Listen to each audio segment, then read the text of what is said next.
from South Carolina is recognized for 5 minutes. Thank you, Mr. Speaker. The issue in this case actually implicates the very existence of the House. The law is the reason we exist. We do not exist to pass ideas or to pass suggestions. We make law with the corresponding expectation that that law will be enforced, respected, and executed, and we do so because the law is the thread that holds the tapestry of this country together. It is the most unifying, equalizing force that we have. It makes the rich respect the poor.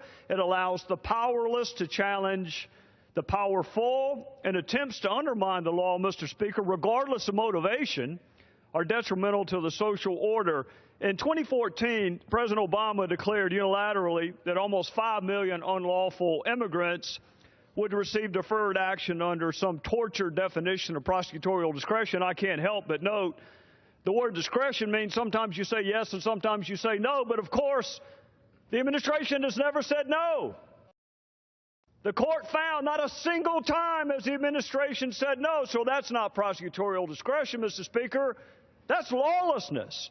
And you may like what the president did. I take it from some of the speakers that they do, and you may actually wish what the president did was actually law.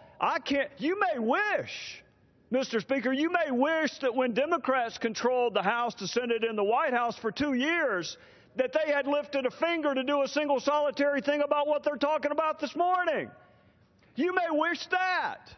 You may wish that all these grandiose policies that we are talking about this morning on the other side, that they'd cared enough about to actually make law when they had a chance, but they did not. And they know now that one person doesn't make the law in a republic. You may want to live in a country where one person makes the law, but that would not be this country. You would have to look for another one, and the president knows this because more than 20 times, Mr. Speaker, he said he could not do the very thing that he eventually did. His power didn't change. The law didn't change. The politics is all that changed, and we should have seen this coming, Mr. Speaker. He warned us on this very floor. He warned us that he didn't need the people's house.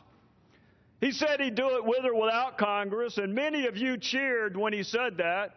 Many of you cheered because you benefit from the non-enforcement of the law today. But tomorrow will be different. Tomorrow is coming, and tomorrow will be different. Tomorrow you will cry out for the enforcement of the law. Tomorrow you will want others to follow the law. We are here, Mr. Speaker, because this administration violated one law in its haste to allow others to violate yet another law. The administration lost, and then they appealed. So here we are before the Supreme Court. For 10 years, Mr. Speaker, Congress has let the executive branch engage in constitutional adverse possession. Today it's immigration. Tomorrow it will be some other law. And one day, I say to my friends on the other side of the aisle, one day your party may not control the gears of enforcement. One day a Republican president might decide that he or she doesn't like a law and is going to ignore it and fail to enforce it. For more than 2 centuries, Mr. Speaker, the law has been more important than any political issue. It's been more important than any election. It's been more important, frankly, than any one of us. It binds us together and it embodies the virtues that we cherish, like fairness and equality and justice and mercy. And we symbolize our devotion to the law with this blindfolded woman holding a set of scales and a sword. And that blindfold keeps her focus on the law. But I want you to understand this, Mr. Speaker.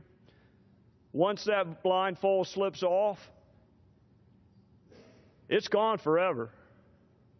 You can want to put it back on, but it is gone together because once you weaken the law, good luck putting it back together. So once you decide that some laws are worth enforcing and some are not, once you decide that some laws are worth following and others are not, you've weakened this thing we call the law, and you have weakened it forever. Let me just tell you this. I'll say this, Mr. Speaker.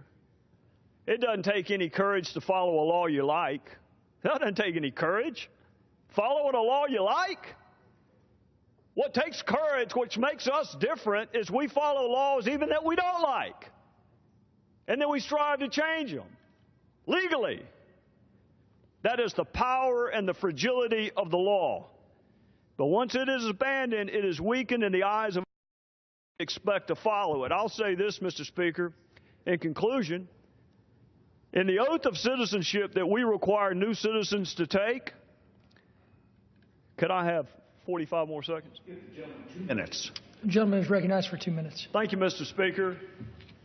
In the oath of citizenship that we require new citizens to take, and I'm sure the Speaker already knows this, and perhaps some of my colleagues on the other side may know this as well, but in that oath, it references the law 5 separate times. 5 separate references to this thing we call the law in the very oath that we want new citizens to take. 5 times in a single paragraph.